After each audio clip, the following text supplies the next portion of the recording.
ગાંધીધામ મહાનગરપાલિકા દ્વારા પ્રગતિ પથ યાત્રા કાર્યક્રમનું આયોજન કરાયું। પ્રધાનમંત્રી નરેન્દ્રભાઈ મોદીને પ્રધાનમંત્રી તરીકે 12 વર્ષ અને મુખ્યમંત્રી ગુજરાત તરીકે 13 વર્ષ એમ કુલ 25 વર્ષ પૂર્ણ થયેલ છે, જેમાં ગાંધીધામ મહાનગરપાલિકા દ્વારા જુદા જુદા કાર્યક્રમનું આયોજન કરવામાં આવ્યું છે, જેમાં 19મીએ પ્રગતિ પથ યાત્રામાં ગાંધીધામ મહાનગરપાલિકા વિસ્તારમાં ચાલતા વિવિધ વિકાસ કામોનું નિરીક્ષણ તેમજ તે અંગેનો પ્રગતિનો અહેવાલ અંગે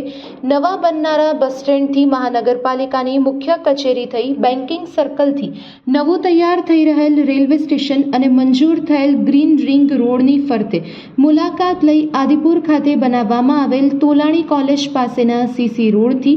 રામબાગ હોસ્પિટલ, જે જિલ્લા કક્ષાની હોસ્પિટલ જાહેર થયેલ હોય તેની મુલાકાત ધારાસભ્ય માલતીબેન મહેશ્વરી, મહાનગરપાલિકા મેયર દિવ્યાબેન નાથાણી,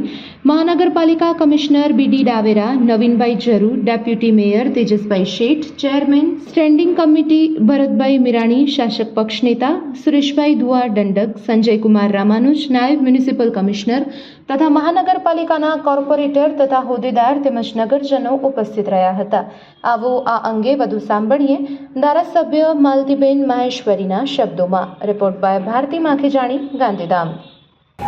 આપણને સૌને ધ્યાનમાં છે કે આપણા દેશના યશસ્વી પ્રધાનમંત્રી શ્રી નરેન્દ્રભાઈ મોદીજી,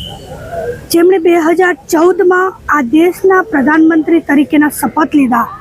અને એમને કાર્ય કરતા જ જ્યારે 12 વર્ષ પૂર્ણ થયા છે, અને એની સાથે એક એવી સિદ્ધિ કે આપણા દેશના ઇતિહાસમાં સતત લાંબા સમય સુધી પ્રધાનમંત્રી તરીકેનો કાર્યકાળ જેમણે નિભાવ્યો, એમના કાર્યક્રમ અંતર્ગત આજે રાજ્ય સરકાર દ્વારા, ગાંધીધામ કોર્પોરેશન દ્વારા આપણે પ્રગતિપથ યાત્રાનું આયોજન કરવામાં આવ્યું છે। આ પ્રગતિપથ યાત્રા અંતર્ગત આપણા વિસ્તારના એ પ્રગતિના કાર્યો, જેના થકી આવનારા સમયમાં આપણા વિસ્તારના લોકોને, જનહિત લોકોને વધુને વધુ ઉપયોગી થવાના છે અને એમના જીવન ધોરણમાં એમને સહાયરૂપ બનવાના છે। ત્યારે આજે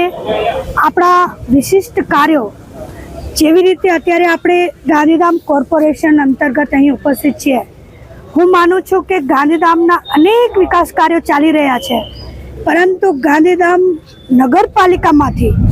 મહાનગરપાલિકા બનવી એ આપણા સૌ માટે, ગાંધીધામ વાસીઓ માટે એક ખૂબ મોટું ઐતિહાસિક કાર્ય આપણા લોકપ્રિય પ્રધાનમંત્રી શ્રી નરેન્દ્રભાઈ મોદીજીના નેતૃત્વમાં, આપણા લોકપ્રિય મુખ્યમંત્રી શ્રી ભૂપેન્દ્રભાઈ પટેલજીના નેતૃત્વમાં સંપન્ન થયું છે, પરિપૂર્ણ થયું છે। હું અહીંથી એમનો ખૂબ ખૂબ આભાર વ્યક્ત કરું છું।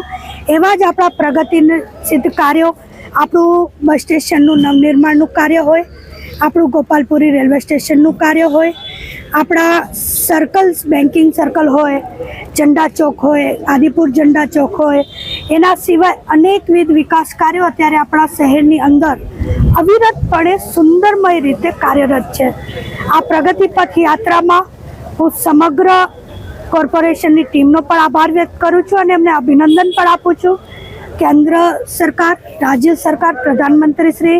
નરેન્દ્રભાઈ મોદીજી, મુખ્યમંત્રી શ્રી ભૂપેન્દ્રભાઈ પટેલજીનો ખૂબ ખૂબ આભાર વ્યક્ત કરું છું કે ગાંધીધામની વિકાસની ગતિને વધુને વધુ આગળ ધપાવવા માટે સતત ને સતત કાર્યો આગળ ધપી રહ્યા છે। નવા વિકાસના કાર્યો આપણને મળી રહ્યા છે ને મને સંપૂર્ણ વિશ્વાસ છે કે આવનારા ખૂબ જ ટૂંક સમયની અંદર જે અત્યારે કાર્યો ચાલી રહ્યા છે, એ કાર્યો જ્યારે પરિપૂર્ણ થશે ત્યારે આપણા ગાંધીધામમાં જે લોકોની અપેક્ષા છે, આપણા બધાના જે સ્વપ્ન છે, એ પરિપૂર્ણ થશે ને આપણને એક વિકસિત ગાંધીધામનું નજરાનું આપણા શહેરના લોકોને મળવા જઈ રહ્યું છે।